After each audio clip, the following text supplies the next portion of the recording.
Hello, grade 10s. Let's do a quick multiple choice question. Quick. Hope this is going to be helpful. So first question is, which one of the following is equal to 1 hertz? Since the unit is 1 hertz, it means this is frequency, right? And the formula, there's a relationship between frequency and period, where period is equal to 1 over frequency, right?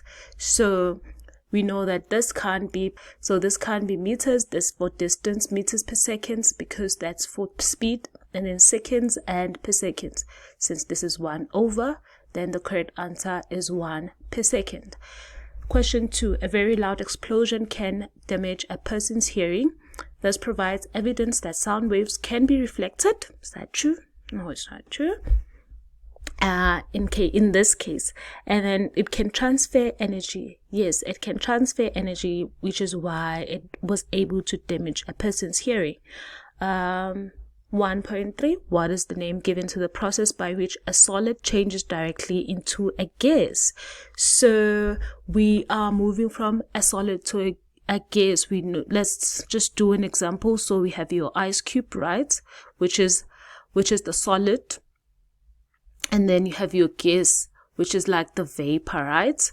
And then evaporation is when you have your liquid changing into a gas, right? And then condensation is when that gas changes back to a liquid. And then sublimation is what they are looking for here, which is the solid changing into a gas. So freezing is when your liquid changes to a solid.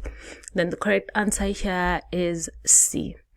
1.4. Which one of the following combinations shows two elements combining in the same ratio? I hope you know how ratios work. Let's look at the first one. So the ratio of H2O, you have two molecules of hydrogen, and then you have one molecule of oxygen. So the ratio is 2:1. While here, since it's 2 and 2, it means the ratio is 1:1. And then B is SO2, which is 1:2 ratio, while the other one is 1:3 ratio.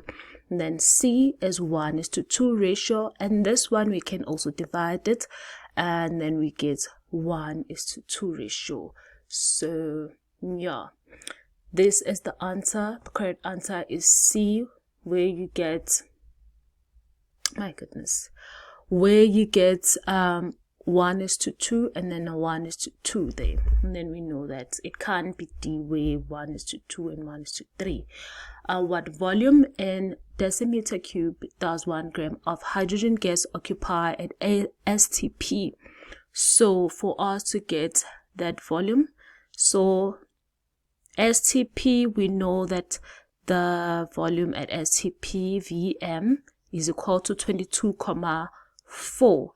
So to get the volume of this gas, the hydrogen gas, how you write hydrogen gas is like this, H2, right? It's H2. So it's H2, okay. What volume does 1 gram have? 1 gram. And to get the volume, you say number of moles times the volume at STP, so which is 22,4. The number of moles, you get them by saying mass over molar mass, and the molar mass of H2 gas is 2. And then so you have 1/2 times 22,4, which is like half of 22,4, which is the answer is B. In 1.6, what will the formula of compound XY be if it consists of 1 mole of X and 1,5 moles of Y? So it's almost the same question as the other one about ratios. So we know we cannot see a 1:1,5 here, but we can multiply 1:1,5 by 2, where we get 2:3. So the correct answer is D. And then what is the chemical name for Fe2SO4 3? So we know that since we have a 3 here, this 3 belongs to iron, right? So this is iron, this is sulfate. So this iron is iron 3. So the ones with iron 3 are these ones, as C and the answer D. And we have a sulfate here and a sulfur there, which means we need to go back here. We know a sulfite is an SO3, and the correct answer is C. Don't forget to like and subscribe and tell your friends. We will look at question 2 for the next video about waves. Okay, bye.